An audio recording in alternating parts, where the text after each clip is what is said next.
The hunt begins.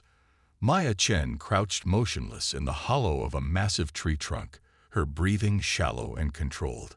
The air on this alien world smelled wrong, too sweet, with undertones of copper and something like rotting fruit.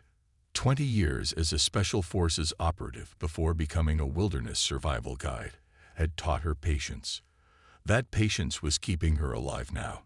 3 days ago, she had been leading an expedition through the Canadian Rockies. Her clients had returned to base camp while Maya scouted ahead for the next day's route. The strange light had appeared without warning, brilliant blue, enveloping her completely.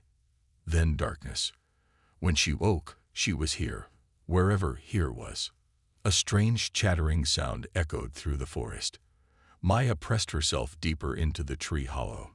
Through a small gap, she watched as something moved between the iridescent purple-leaved trees. It walked upright like a human but stood nearly 9 feet tall. Its body was covered in segmented armor that shifted colors to match the surrounding vegetation. Where a face should be, 4 mandibles clicked and moved around a circular mouth lined with teeth. The creature carried what looked like a spear, but the tip glowed with energy. Behind it walked 2 more identical beings, similarly armed.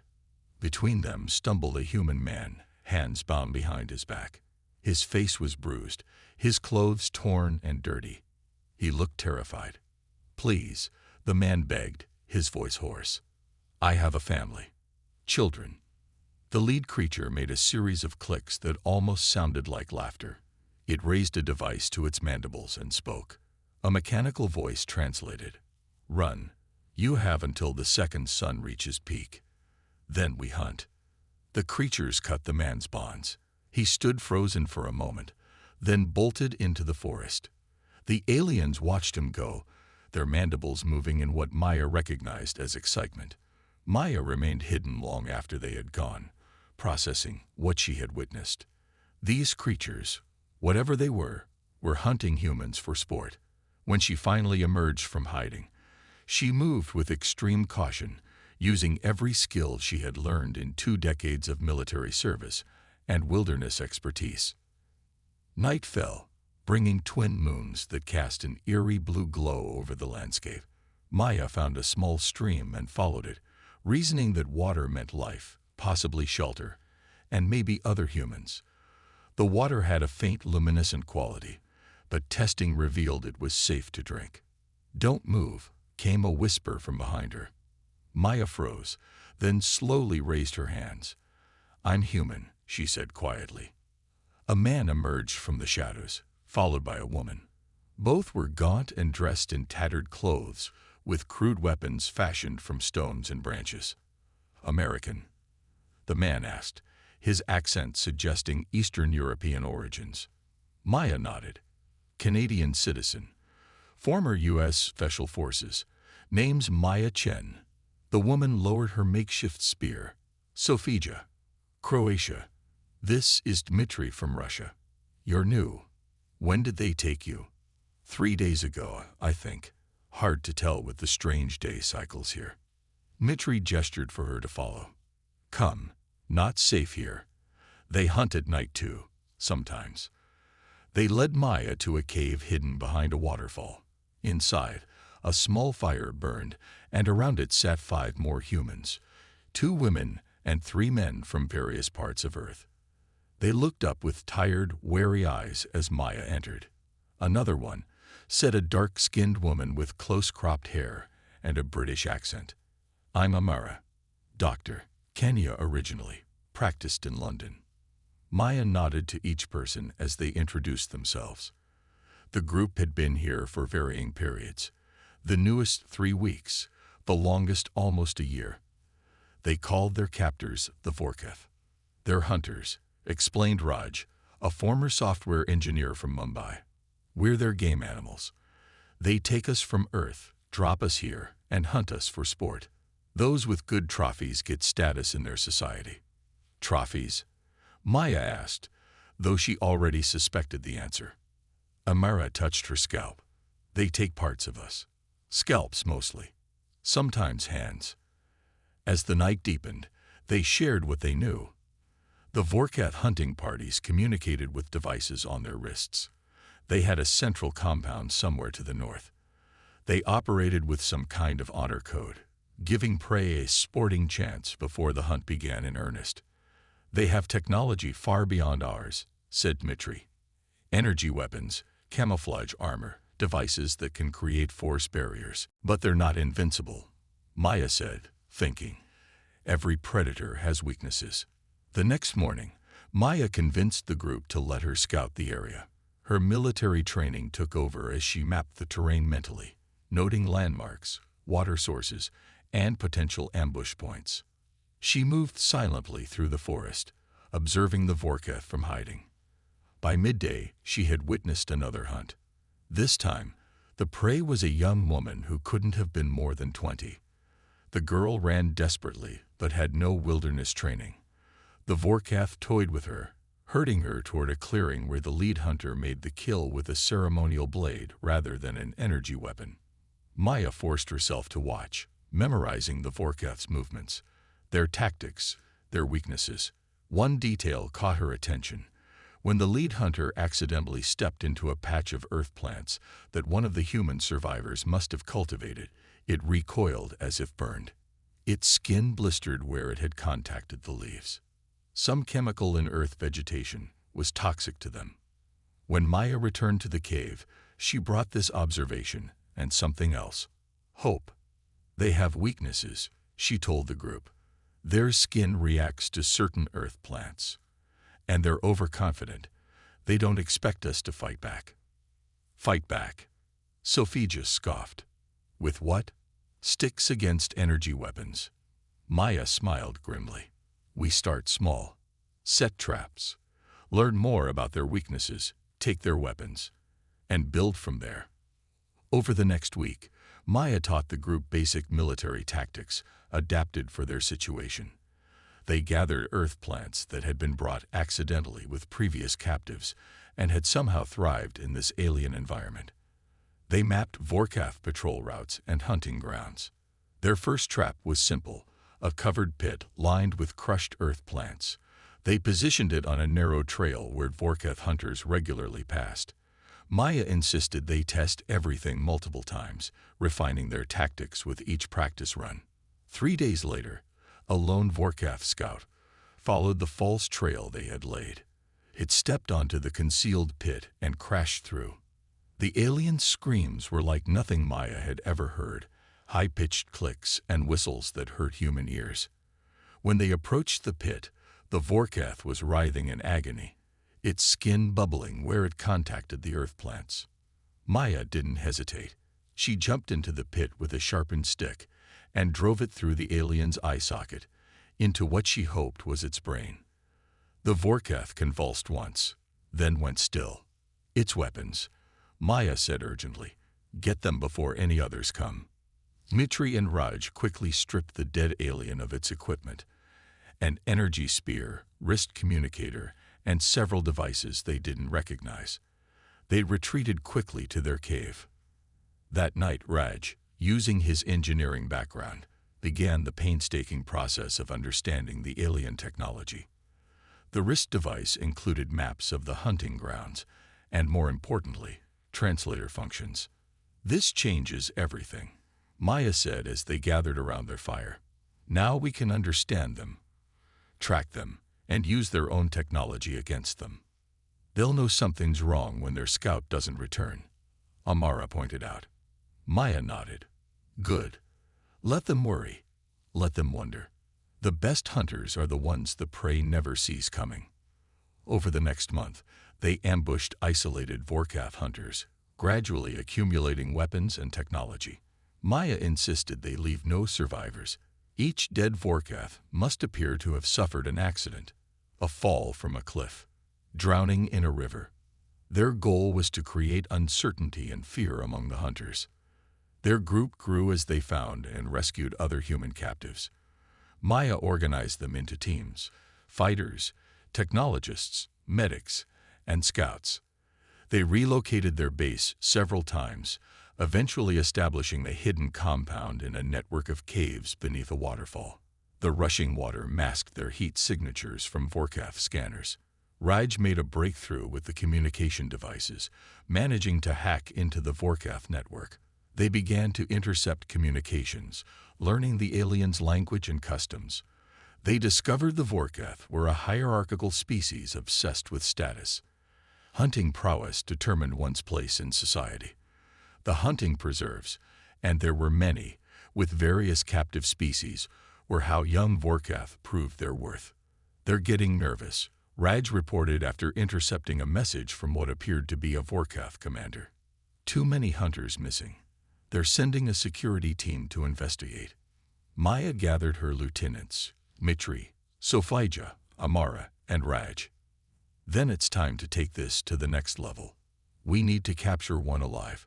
We need information about their compound, their numbers, their full capabilities." The ambush was set at a narrow canyon where the Vorkath security team would likely pass. They used the toxic earth plants as a barrier to funnel the aliens into their trap. When the 4-member security team arrived, Maya's fighters attacked from multiple directions with stolen energy weapons. 3 Vorkath died in the initial assault. The 4th, a smaller individual with distinctive blue markings on its armor, they managed to subdue and capture. Back at their compound, they secured the Vorkath to a stone slab. Using the translation device, Maya began her interrogation. "Why do you hunt us?" she demanded. The alien's mandibles clicked rapidly. The translator converted. "It is the way. Lesser species exist to prove the prowess of the Vorkath. It has always been so. Where is your main compound? How many Vorkath are there?" The alien refused to answer, but its silence told Maya something important. It was afraid. These creatures weren't used to their prey fighting back, asking questions, capturing them. "You fear us now," Maya said, leaning close to the alien's face. "Good. You should, because we're no longer your prey. Now, you're ours." The Vorkath's mandibles clicked frantically. The translator struggled to keep up. "Impossible. Humans are primitive, weak." Maya smiled coldly. "You've made a terrible mistake. On our world, we were the apex predators.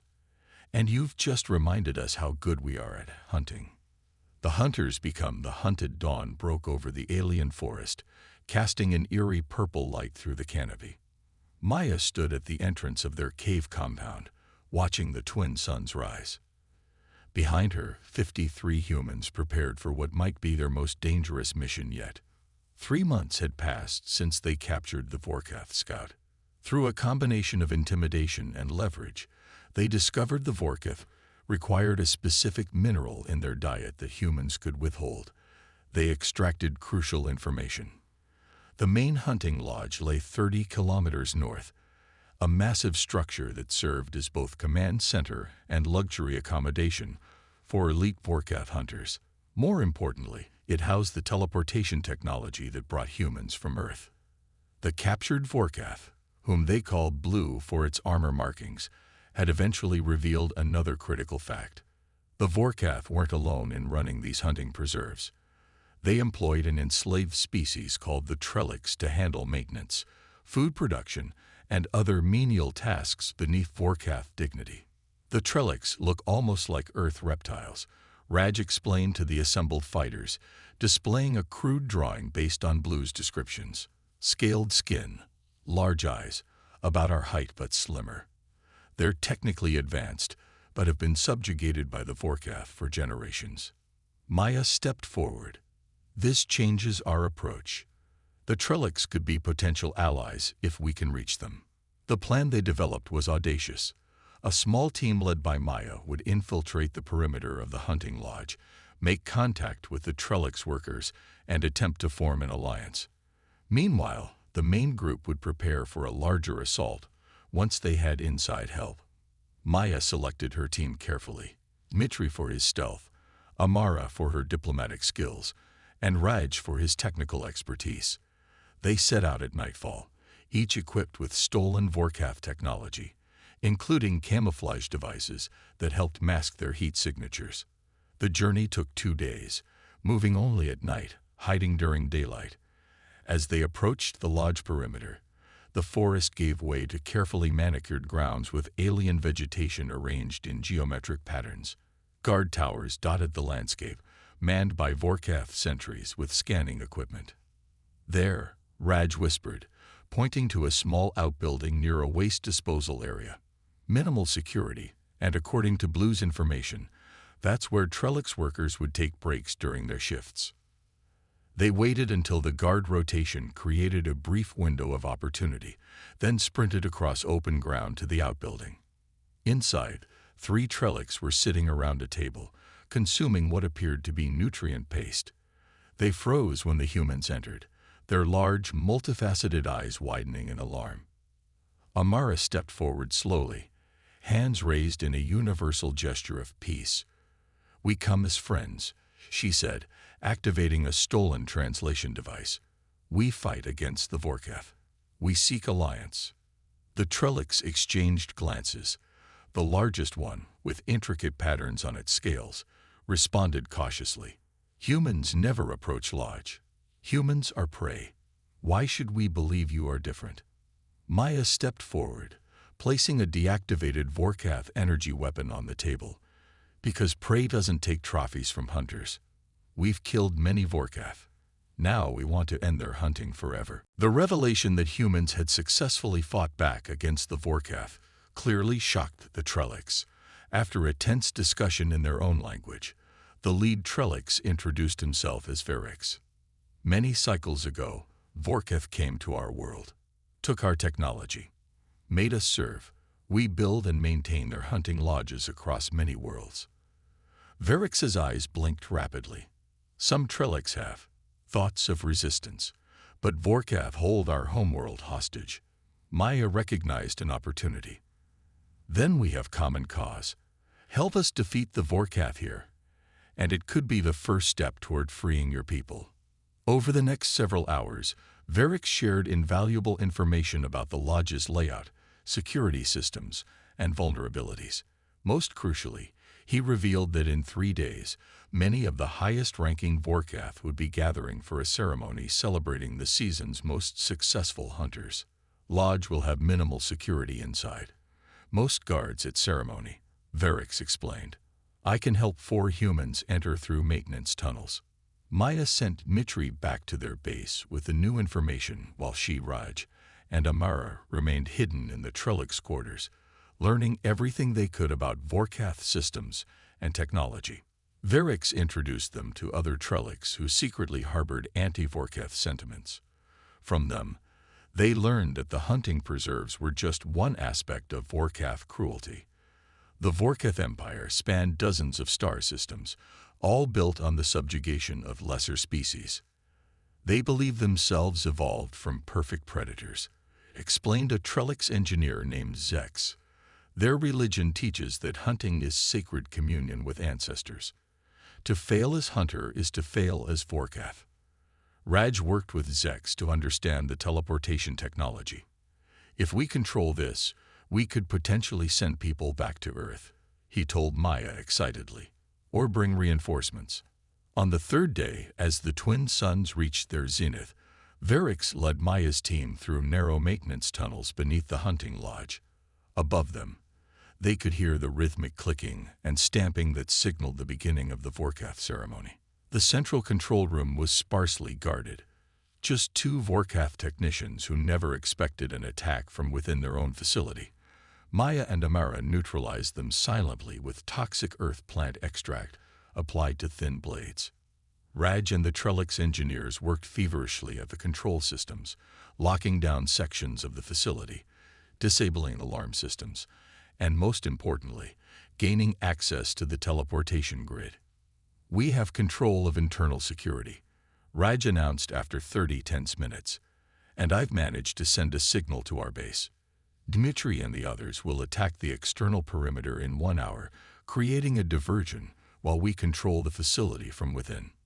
Maya nodded. "And the teleportation system?" "Partially operational. We can't send anyone to Earth yet.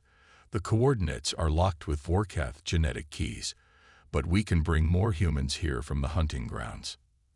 Outside, the ceremony continued, unaware of the infiltration. Maya studied the security feeds showing hundreds of Vorkath gathered in an amphitheater. On a raised platform, hunters displayed their trophies, including, Maya noted with cold fury, parts of human bodies preserved as grotesque mementos. "Time to turn the tables," she said. "Verix, can we control the environmental systems in the amphitheater?" The Trellix nodded, his scaled fingers moving across the alien interface. "Yes. What do you require?" "Seal the exits, then flood the chamber with water vapor." Water, they had discovered, was caustic to Vorkath skin in high concentrations, not immediately fatal but intensely painful and disorienting. Perfect for creating chaos. As Verix implemented Maya's instructions, Raj activated the facility-wide communication system. Maya stepped up to the translator device. "Attention, Vorkath," she said, her voice echoing throughout the facility and grounds. "Your hunting days are over. Your prey has become the predator." On the security feeds, they watched confusion spread through the amphitheater as Maya's translated voice boomed from speakers. Then panic as steam began pouring from vents, filling the space with moisture that caused Vorkath's skin to blister and burn. Outside the facility, right on schedule, explosions rocked the perimeter as Mitri led the human assault force against the distracted external guards. They had fashioned crude but effective bombs from stolen Vorkath technology, targeting power generators and weapon caches. "We need to secure the armory," Maya told Amara. "Raj, stay here with the Trellix and maintain control of the systems." Maya and Amara fought their way through the facility, encountering surprisingly little resistance.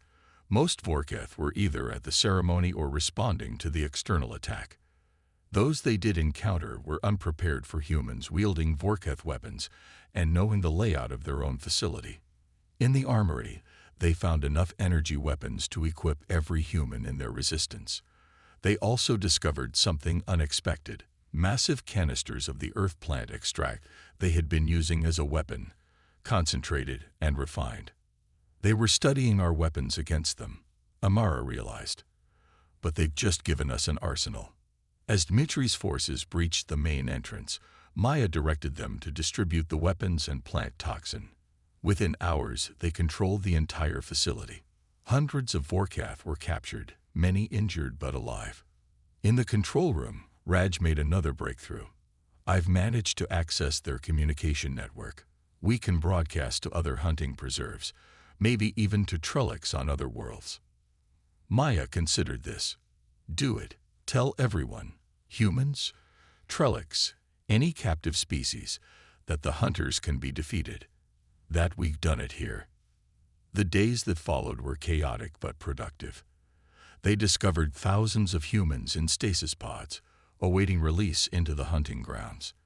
With Raj and the Trellix engineers' help, they began the process of reviving them safely. From captured Vorkath commanders, they learned the coordinates of other hunting preserves and the location of the Trellix homeworld. With the teleportation technology now partially under their control, they could begin coordinating a wider resistance.